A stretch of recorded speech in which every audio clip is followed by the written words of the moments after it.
My mother was an elderly widow. How can you knowingly cheat elderly widows? The Social Security Administration is supposed to help provide financial security for America's elderly, but it's accused of cheating widows by an employee who says he knows. When supervisors are saying, do your job, that implies your job isn't to help the customer. Exactly. That's how I thought of that statement. This week, we investigate a whistleblower story of the government shortchanging senior citizens.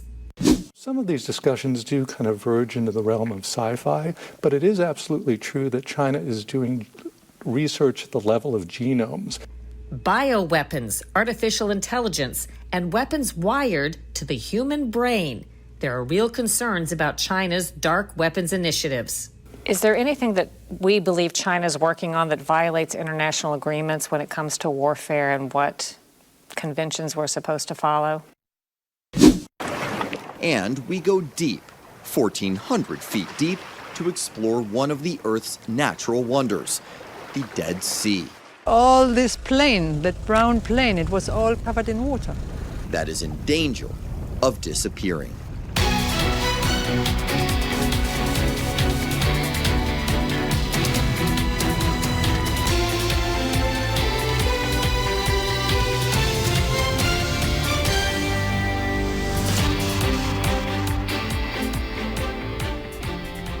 Welcome to Full Measure. I'm Sharyl Attkisson. Today we begin with a report that may have you asking, who do federal agencies really serve? In this story, elderly widows are being victimized by the very agency that's supposed to help provide them with financial security. And the only reason we know is because of one employee at the Social Security Administration who's blowing the whistle. A Michigan widow loses $30,000 to Geek Squad imposters. A Florida man defrauds a widow of $1 million in insurance money. And then here's another red flag. There are the romance scams. They might share a hard luck story and ask you to send money or perhaps a gift card to help pay a bill. The image of widows getting cheated is a stereotype for good reason. But wait until you hear who's been cheating thousands of widows out of millions of dollars, according to John McAdams. My mother was an elderly widow. How can you knowingly cheat elderly widows? McAdams says it starts when the Social Security Administration, where he's a claims authorizer, makes contact with a new widow. Person calls up for, or meets in person at the time for their survivor benefits, and it sounds like a good thing. Hey, I can sign you up for your retirement benefits and your widow's benefits. A widow signing up for survivor's benefits and her own retirement benefits at the same time is called dual enrollment. And too often, McAdams says, it's not a good thing. It could be men, but it's typically women who applied for survivor benefits, and their claims were set up incorrectly. And as a result, they've lost money for years, and they continue to lose hundreds of dollars every month. How the Social Security Administration, which is supposed to help give financial security for America's elderly, could be cheating widows is complicated. The way Social Security works, if a husband and wife are both collecting Social Security and one of them dies, the survivor gets the bigger of the two checks. But what if the surviving spouse wasn't on Social Security? What if they were waiting? After all, for every year you wait after you're eligible, your future benefit grows in the background by 8% until you're age 70. For many, the best financial decision is for a widow to take her deceased spouse's check while letting her own future payment grow in the background and then switch over when it's maxed out. What happens when that person who's getting the benefit of their passed away loved one, when that person reaches, say, age 70? They can check if their own retirement benefit is higher than what they're getting as a survivor, and if it's set up correctly, they can apply for it and enjoy those benefits for the rest of their life. Is that often the case where a widower or a widow is taking a surviving benefit but is actually due more money when they turn 65 or 70 years old than what they were getting? It's becoming more often with women having worked more recently. But almost a decade ago, McAdams discovered some of his colleagues at the Social Security Administration doing something that hurts their customers, dual enrolling widows for both survivor benefits and their own Social Security, which froze the value of their Social Security. McAdams says when he flagged the issue with the supervisor, he was unprepared for the response. And she was like, just do your job. You know, that's outside the scope of everything, just do your job. When I got off training, saw another case, took it to my technical expert, and he said, yeah, that's wrong. Let's fix it. Let's change it. We moved her retirement benefits up to age 70. She's been getting hundreds of dollars more per month ever since. I started to see more. Eventually, they said, no, stop. Don't change anything else. Just leave them the way they are. Do your job. When supervisors are saying do your job, that implies your job isn't to help the customer. Exactly. That's how I thought of that statement. It adds up. One widow can lose out on tens of thousands of dollars, hundreds of dollars a month for the rest of their life. When he was told to ignore such cases, McAdams says his labor union eventually gave him the green light to go public. Forbes and PBS did stories on the many widows getting defrauded by the Social Security Administration. How did those articles get published? Just because I knew it was wrong, and I wasn't allowed to fix them, and I didn't want to see these people continue to lose benefits. So I asked the union. They said, yeah, if you can get it published somewhere, go for it. And I thought that maybe that would spur the agency to take action, but it didn't. So I asked the union again, and they said, if you really want to follow up on this, you can take it to the Office of Special Counsel. And I did. If those people who were duly enrolled had waited, they would have been eligible for a higher benefit amount based on their age. Henry Kerner heads up the Office of Special Counsel, which protects whistleblowers like McAdams. Kerner says McAdams' information proved so serious and compelling, it was sent to the Inspector General, or IG, for investigation. And in 2018, the IG released disturbing findings. They took a sample of this universe of 13,500 people, and they found that a sample, about 82%, would have benefited if they hadn't been duly enrolled by waiting till at least age 70 to get these retirement insurance benefits.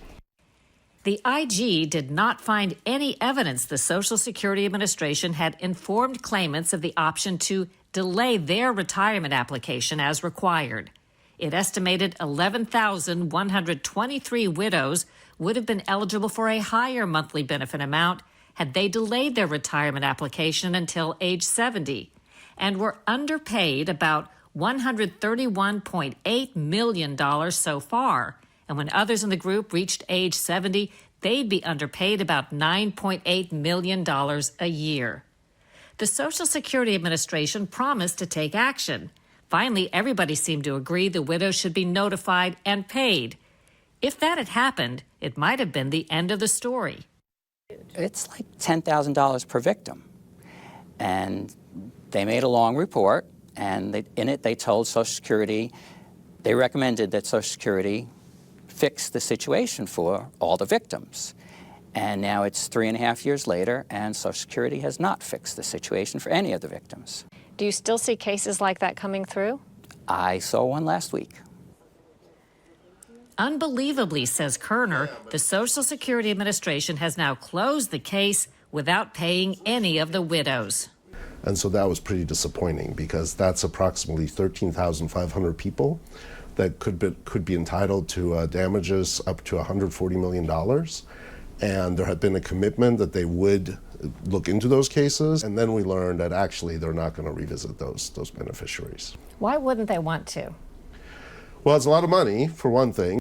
Can you explain why the Office of Special Counsel, or the Inspector General for that matter, how they can make findings like you did and yet not force the Social Security Administration to follow through on making that right? So the Office of Special Counsel has certain limited powers. We don't have any particular power to enforce like a judgment, because there is no judgment. We wanted to hear from the Social Security Administration, but they declined our interview request. On the agency's website, it says, "We are passionate about supporting our customers by delivering financial support, providing superior customer service, and SSA has achieved a level of world-class customer service about which we can all be proud." Today, McAdams is still trying to get the word out. Due to privacy laws, he's not allowed to contact the widows or give their names to anyone to help. Meantime, he says the whole saga has impacted his own retirement. What's your comment, your sort of overarching comment about this whole experience that you've been through? It's frustrating, but it gives me a purpose to keep going to work. I mean, I could retire now, but I don't want to until these people get paid. McAdams says he's created a forum that can help widows or their families figure out if they're part of the group that's been cheated. It's at millionwidowmarch.com. Coming up next on Full Measure, brain-controlled weapons and China's frightening new war frontier.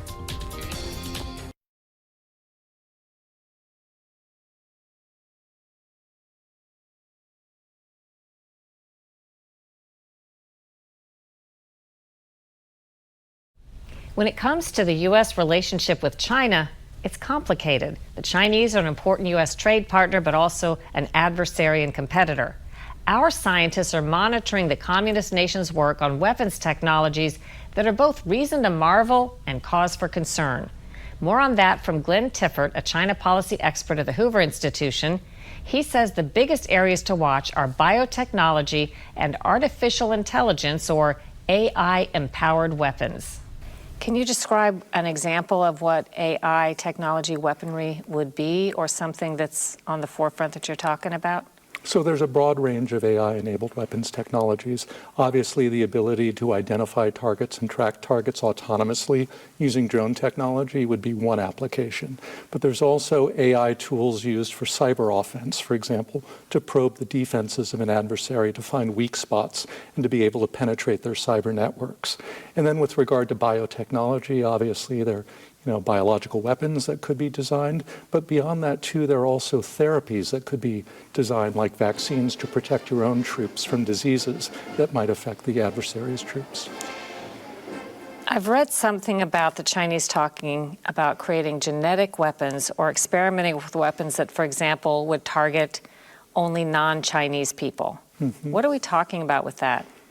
So some of these discussions do kind of verge into the realm of sci-fi, but it is absolutely true that China is doing research at the level of genomes to be able to distinguish different populations from one another and to identify markers that are associated with particular populations, whether they track with ethnicities or racial groups, in order to identify vulnerabilities or ways to identify who a person is on the basis of their DNA. And it is conceivable that if they did find a marker or a vulnerability in someone's genetic profile or a genome or a set of markers associated with a particular population subgroup, that could represent a vulnerability. But this is a Pandora's box, and we're not really there yet. It's a frontier area of technology, definitely worth exploring. Chinese scholars have written about brain control weapons. Mm-hmm. Again, this sounds very sci-fi. Maybe it's not. Is there any idea? You have any idea what they're talking about? It is a little bit on the frontier and a little bit sci-fi, but they have labs where they're trying to develop brain interfaces for weapons so that you could fly a drone or pilot a tank or an autonomous submersible vehicle simply by wearing a headset that transmits your brainwaves to it. It's a technology that the U.S. has not quite explored in the same way, but China has labs built out to begin to explore this. Is there anything that we believe China's working on that violates international agreements when it comes to warfare and what conventions we're supposed to follow? Well, China actually isn't party to a lot of those conventions, and China also does not observe the same ethical standards with regard to basic research. So they've explored areas, for example, like editing of the human genome. There was a Chinese scientist who pioneered the editing of fetuses, and so there are now babies who are the first edited human babies that are now, I think, toddlers at this point growing up in China. This is a territory, a frontier that the U.S. never would have crossed. China is not held back by the same standards, and so it's pushing into areas that we've not touched. And do you have a sense that there are people in authority who understand what you're saying enough to be addressing this so that we don't fall behind? I think people in Washington certainly do at the highest levels. The challenge, of course, is the U.S. is very decentralized. We're a free society, so it's very hard to align industry, academia, and government, all pointing in the same direction in order to solve this problem. China has the Communist Party to solve that problem for it. And so the Communist Party ensures that everyone's on message and pulls in the same direction. And so they're able to achieve some things that are a little bit harder for us to achieve, partly because we are free. The COVID pandemic revealed a controversial U.S. partnership with Chinese scientists to work on risky bat coronavirus research. As of now, the U.S. has taken no public steps to suspend work on sensitive and dangerous scientific projects with the Communist Chinese.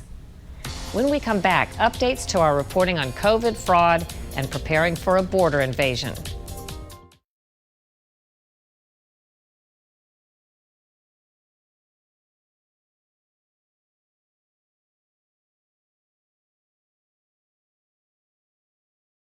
A follow-up to our reporting on fraud involving taxpayer money meant for COVID relief. There's so much fraud, the Justice Department has named a chief prosecutor for COVID-19 fraud. He's Kevin Chambers, formerly an associate deputy attorney general. The Justice Department has now built more than 1,000 criminal fraud cases involving $1.1 billion and 1,800 civil fraud cases involving $7.1 billion taxpayer dollars meant for pandemic relief. Chambers says he's setting up new teams to get busy. Among the fraudsters charged and convicted so far are international organized crime groups, identity thieves, violent street gangs, and prison inmates. And a follow-up to our interview with former Trump border official Ken Cuccinelli. He and others are pressing for border states to use their so-called war powers against invasions to turn back illegal immigrants, since the federal government won't. Cuccinelli predicted that nobody will be elected the next governor of Arizona without making a pledge to do just that. Recently, a leading candidate for that office, Republican Kari Lake, announced she would declare her state under invasion on her first day in office and send armed troops to seal the border. Lake is endorsed by former President Trump. Ahead on Full Measure, the death of the Dead Sea.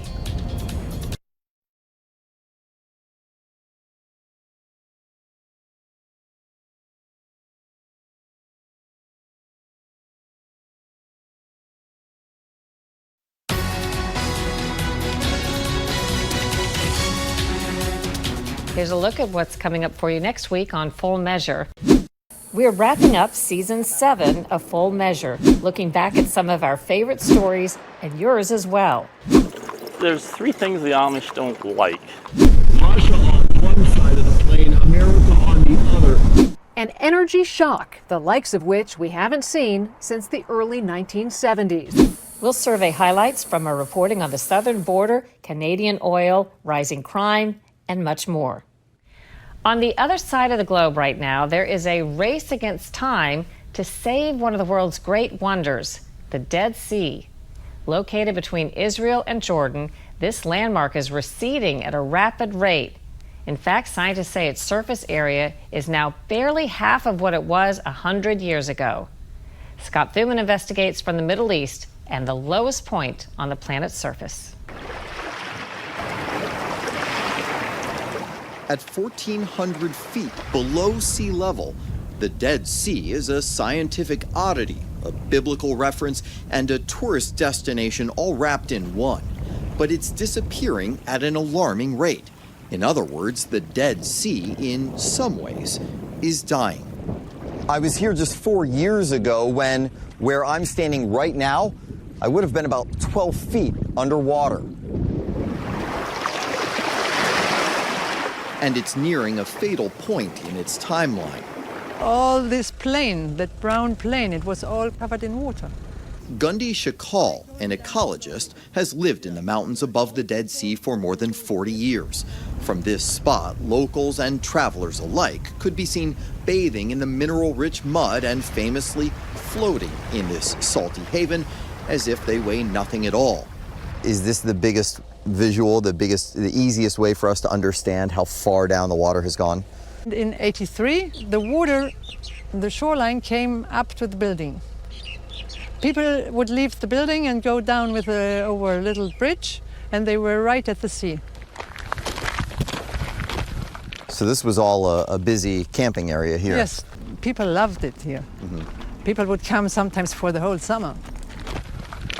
It's fascinating to me that where we are right now, we'd be underwater not terribly long ago. Yes. At the beginning of the 20th century, the Dead Sea was about 50 miles long and needed more than 160 billion gallons of water to maintain its size. The majority of that water originating far north of Israel in Lebanon and Syria, flowing downstream into the Jordan River, which feeds the Dead Sea. But in recent decades, a series of tributaries and dams from other areas and farmers taking water for themselves has slowly choked the supply. Today, the Dead Sea is closer to 30 miles long and receives less than 10% of what it needs. We're at the site right now that many people consider to be where Jesus was baptized. It's the Jordan River. Jordan is indeed just feet away on the other bank. We're on the Israeli side. There's a body of water that for so long people associated with purity. But these days, scientists tell us it is marred with sewage, saline, and agricultural runoff. And the Dead Sea dropping about 3 feet a year, doing plenty of damage. Layers of other shoreline containing fresh water, when exposed to that highly salty water and upstream runoff, mix into a toxic cocktail, eating away at land, creating massive sinkholes big enough to buckle roads and swallow buildings whole. Nowadays, you cannot build anything all along the Dead Sea. Critics also blame the disappearing sea on companies cashing in on what lies underneath. The Dead Sea is full of very attractive, very lucrative minerals. We met with Gideon Bromberg along the banks of the Yarkon River in Tel Aviv. He previously addressed the United Nations on Middle East water issues and told us that companies producing fertilizer by evaporating seawater do potentially irreparable damage. We have a mineral extraction industry on the Israeli side and on the Jordanian side that are literally drying up the Dead Sea. How bad is it? It's probably never going to completely disappear, but already on the northern natural basin of the Dead Sea, there's no public beaches. You know, this whole phenomena of sinkholes is what we call in the environment community nature's revenge. So he and others exploring ideas to save it by possibly pumping in more water from the nearby Red Sea. But if nothing is done, he warns, this wonder of the world will someday cease to amaze. Shakal recently raised that prospect to a group of students. I asked our kids, would you like to show your kids the Dead Sea? Because maybe there won't be any Dead Sea anymore. And they said, oh, we can show it to them on the computer. That was their answer. Kids that grow up, they were born here. I thought, oh my God, everything is lost. In the Dead Sea, I'm Scott Thuman. Wow, that just added a whole lot more to the list of things I didn't know. Thanks for watching this week. We'll see you again next week. And until then, we'll continue to search for more stories that hold powers accountable. I'm Sharyl Attkisson.